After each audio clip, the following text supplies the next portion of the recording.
Hey guys, it's Cameron here with Emerson House Buyers, Emerson Property Management. Every week I bring you tools, tactics, strategies, lessons I've learned, things that help me build up a sizable portfolio in about 2 years.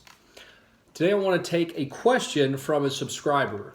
So I was asked, can a seller, this is speaking on a wholesale deal, see what I'm making? Can a buyer? So we've had a lot of questions about wholesaling over the past few months. If you haven't yet seen, check out my video on the wholesale contract, and then also check out a video on what I think about wholesaling. So I'm not a wholesale guru expert. I've wholesaled a deal before, and I know how that goes, how the process is, but I wanted to let you know I'm not an expert, and I particularly don't like wholesaling as a long-term strategy. However, to answer the question here from the subscriber, so can a seller see what I'm making on a wholesale deal? There's two different ways to wholesale. I'm sure there's multiple more. Two ways that I'm familiar with. Way number one is signing the contract. Way number two is doing a double closing. So signing a contract, if you guys haven't seen, I've got a video on our one-page contract or one-page assignment agreement that allows you to take the trade contract and assign it to an end buyer. On that deal, yes, the seller can see it because it'll be on the HUD, the final settlement statement. Many times though, since it's not affecting them, they really don't know. And not that I'm saying that you want to pull wool over somebody's eyes, but most people don't understand what a HUD statement is in general. That will have the end buyer on there, and it'll have your assignment fee on there.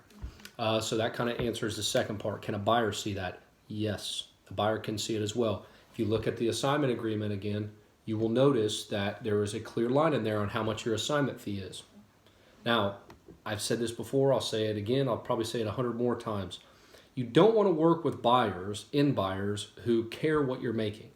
I've literally paid, and this is not an exaggeration, I've literally paid a wholesaler over $90,000 before, and I was happy to pay them that.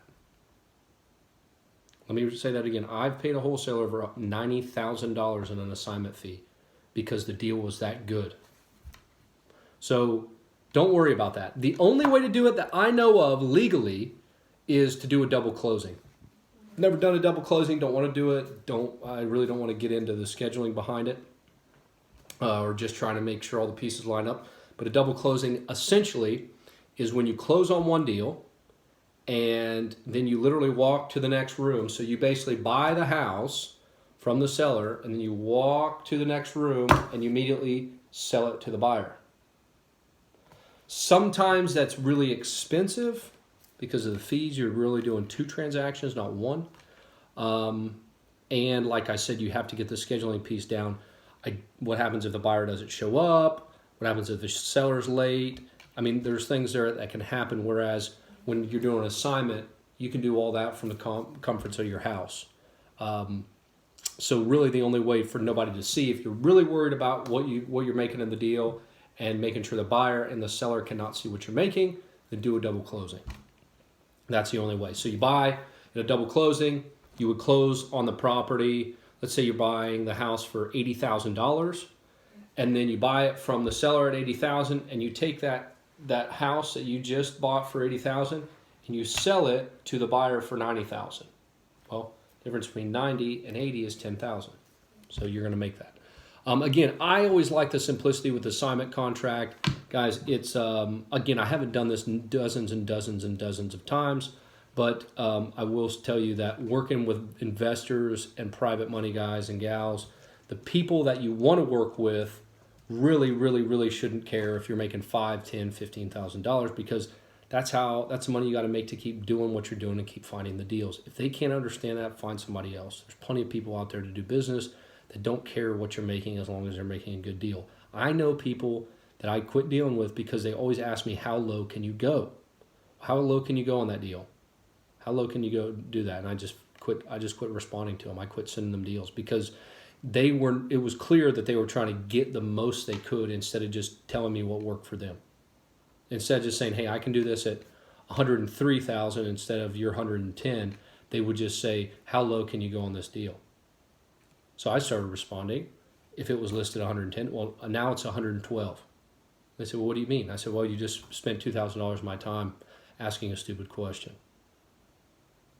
So think about that, guys. Again, so assignment contract, which you guys can find, and earlier I put it up there. Assignment contract, they can see everything, both the buyer and seller, or a double closing. Again, this is for Texas. I'm not sure this is legal in every single state. Or a double closing where they can't see anything. Never done it. Don't know how to do it. I'm sure escrow agent would know.